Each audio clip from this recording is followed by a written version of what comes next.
Implantation के कौन-कौन से लक्षण होते हैं? जब आपका इम्प्लांटेशन पूरा हो जाता है, जब आपका इम्प्लांटेशन की प्रक्रिया चल रही होती है, उस समय आपको कौन-कौन से ऐसे सिम्पटम्स, कौन-कौन से ऐसे लक्षण दिखाई देते हैं, जिसको आप देख के, समझ के ये अंदाज़ा लगा सकते हो कि अब आपको प्रेगनेंसी हो चुकी है, अब आप प्रेग्नेंट हो चुके हो।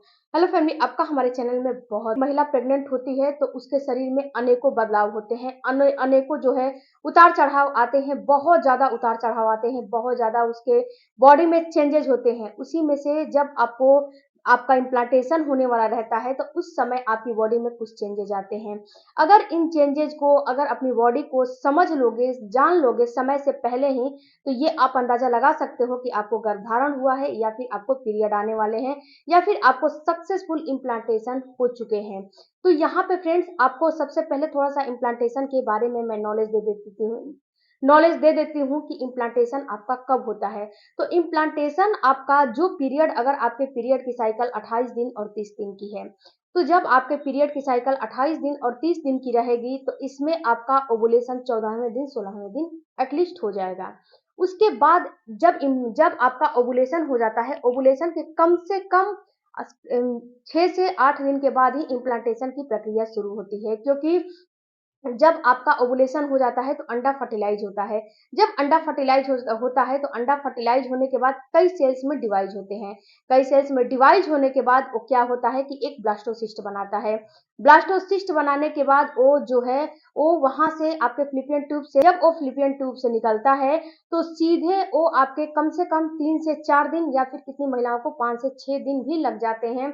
वो फ़्लैपियन ट्यूब से निकल के आपके यूट्रस के दीवार में धँसने के लिए आता है। जब आपके यूट्रस की दीवार में धँसने के लिए आता है, तो जब वो धँसता है, तो यहाँ पे आपको कुछ सिम्पटम्स दिखाई देता है। सबसे पहला जो सिम्पटम्स दिखाई देता है कि जब जो आपका अंडा फर्टिलाइज़ हुआ है, जो एग है, वो जब आता है, तो आपके जो आपका फ़्लैपियन ट्यूब से निकल के आपके एंडोमेट्रियम की दीवार में धँसने के लिए आता है, तो वहाँ पे जब धँसता है, तो जो आपके एंडोमेट्रियम की दीवार है, उसकी कुछ टिश्यूज़ होते हैं, उसको ये कुरेदता है। जब ये कुरेदता है, तो आपको हल्की-सी, बिल्कुल माइल्ड सी ब्लीडिंग होती है। ये ब्लीडिंग 1 से 2 ड्रॉप होती है, इससे ज़्यादा नहीं होती है, और ये ब्लीडिंग जो है 1 से 2 दिन हो सकती है, लेकिन इससे ज़्यादा नहीं होती है। और ये नहीं है कि आपको 24 घंटे परमानेंट ब्लीडिंग होती रहेगी। अगर ऐसा हो रहा है, तो इसका मतलब है कि आपको पीरियड आने वाले हैं। ऐसा नहीं होता है।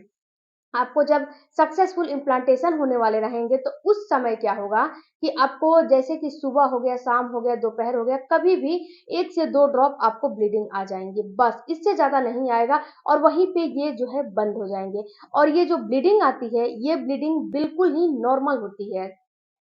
हल्का-सा ब्राउन हो सकता है या फिर हल्का-सा आपको पिंकिश हो सकता है, इससे ज़्यादा नहीं होगा, और बिल्कुल वाटरी होती है। इसमें कोई भी स्टोन वगैरह नहीं होते हैं, कोई भी डिस्चार्ज वगैरह नहीं होता है। बिल्कुल वाटरी जो है, पानी के जैसा, कि आपका पीरियड जब खत्म होता है ना, बिल्कुल पानी के जैसा आता है, जो है आपका अंत में जो आपका पीरियड के बाद जो आपका डिस्चार्ज आता है, वैसा ये डिस्चार्ज हल्का-सा 2-3 ड्रॉप आएगा, इसके बाद ये ऑटोमेटिक बंद हो जाएगा। इसी के साथ-साथ आपको पेट के निचले हिस्से में हल्का-सा चुभन भी महसूस होने लगेगा। बिल्कुल हल्का-सा माइल्ड सा चुभन पेट के निचले हिस्से में, और ये नाभि के नीचे आपको महसूस होगा, फ़ील होगा। और ये फ्रेंड्स, जब ये आपको चुभन महसूस होगा, ये आपको दर्द फ़ील होगा, ये बिल्कुल जैसे सुई चुभवाया जाता है ना, वैसा दर्द होगा, बहुत ज़्यादा दर्द नहीं होगा। अगर बहुत ज़्यादा दर्द हो रहा है, तो आप अपने दिमाग पे, अपने माइंड पे ज़ोर डाल के ये सोचिए कि आपने कुछ खाया-पिया है कि नहीं है। अगर आपने कुछ गैस कॉन्स्टिपेशन बनाने वाली चीज़ों का इस्तेमाल किया है, कुछ ऐसे डाइट का इस्तेमाल किया है जिससे कि आपको गैस बनती हो या फिर एलर्जी हो रही हो, तो अगर वो चीज़ खा लोगे, तो आपको पेट में दर्द, मरोड़े, ऐंठन होने लगेगी। लेकिन प्रेगनेंसी रहेगी, तो ये दर्द, मरोड़े, ऐंठन बिल्कुल भी नहीं होगी। बिल्कुल माइल्ड सा चुभन सा पेन होगा। अगर मैं ऐसा महसूस हो रहा है, तो आप 100% श्योर हो जाओ कि कहीं न कहीं आपको गर्भधारण हो चुका है और आप गर्भवती हो चुकी हो। और फ्रेंड्स, इसके साथ आपको मैं एक सजेशन और दे रही हूँ कि बिल्कुल ही आपको स्ट्रेस फ्री रहने हैं। ये नहीं है कि स्ट्रेस लेके बैठे हो, नहीं, स्ट्रेस फ्री रहने हैं। स्ट्रेस फ्री रहोगे, तो ही आपको कोई काम होगा। स्ट्रेस फ्री नहीं रहोगे, तो लाख ट्राई करते रह जाओगे, प्रेगनेंसी होने वाली आपको नहीं है। अगर हो भी जाएगी, तो आपको मिसकैरेज के रूप में वो चेंज हो जाएगा। ये आप जो है बात को समझ लेना। तीसरा जो आपको लक्षण दिखाई देगा, आपके बेसल बॉडी टेम्परेचर। देखो फ्रेंड्स, जब प्रेगनेंसी हो जाती है, जब आपका इम्प्लांटेशन होने लगता है, जब आपका एंडोमेट्रियम की दीवार में आपका बच्चा वहाँ पे धँसने लगता है, तो वहाँ पे क्या होता है, ये सारा चीज़ आपको जो है नहीं समझ में आएँगे, क्योंकि ये सारी चीज़ आपके हार्मोन के द्वारा किए जा रहे हैं। तो वहाँ पे जो है होता क्या है कि जब आपकी जो है बेसल बॉडी टेम्परेचर हल्की-सी इंक्रीज़ हो जाती है, 1 से 2 डिग्री बिल्कुल माइल्ड सी वहाँ पे इंक्रीज़ हो जाती है, क्योंकि यहाँ पे हो क्या रहा है कि आपकी बॉडी में यहाँ पे हो क्या रहा है कि आपकी बॉडी में जो है हार्मोन के द्वारा आपके एंडोमेट्रियम की दीवार में आपके बच्चे को धँसाया जाता है, और उसकी वजह से आपको क्या होगा कि आपको महसूस होगा कि मुझे फ़ीवर जैसा फ़ील हो रहा है। जब आप बेसल बॉडी टेम्परेचर नापोगे ना, तो आपको समझ में आ जाएगा।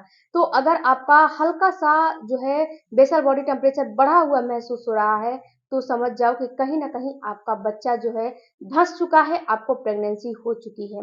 इसके बाद फ्रेंड्स, चौथा जो सिम्पटम्स महसूस होगा, ये बेसल बॉडी टेम्परेचर जो है बढ़ने की वजह से आपको फीवर जैसा और थकान महसूस होने लगेगा। फीवर के साथ-साथ आपको थकान महसूस होने लगेगा, बॉडी में पेन की समस्या आपको होने लगेगी। अगर आपको बॉडी में पेन की समस्या हो रही है, थकान महसूस हो रहा है, तो आपको एक चीज़ नोटिस करने हैं कि आप अपने जो है घर के काम-काज की वजह से, या फिर अन्य कोई चीज़ है या फिर कोई भी दिक्कत है, उसकी वजह से आपको भी किसी भी प्रकार का मेडिकल स्टोर से मेडिसिन लाकर नहीं खा लेना है।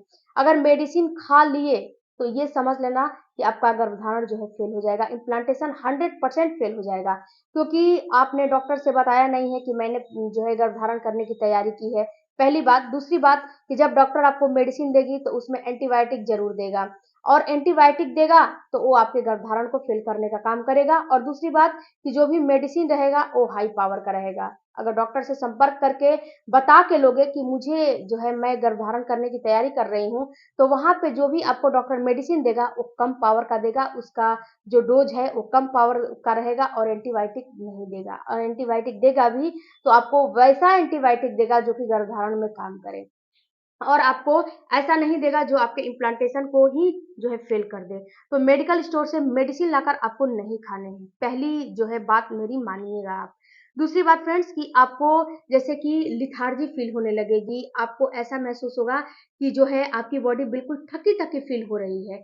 तो अगर ऐसा महसूस हो रहा है, तो समझना है कि कहीं न कहीं आपको गर्भधारण हो चुका है और आप गर्भवती हो चुकी हो। उसके साथ-साथ फ्रेंड्स, आपको चक्कर आने, आपको बॉडी पेन तो होगा ही होगा, उसके साथ-साथ सर में दर्द होने लगेगा, और आपको चक्कर भी आने लगेंगे। अगर ऐसा फ़ील हो रहा है, तो समझना है कि आपको गर्भधारण हो चुका है। और ऐसा नहीं है फ्रेंड्स कि आपको गर्भधारण के लिए केवल 1 ही 2 लक्षण महसूस हो रहे हैं, नहीं।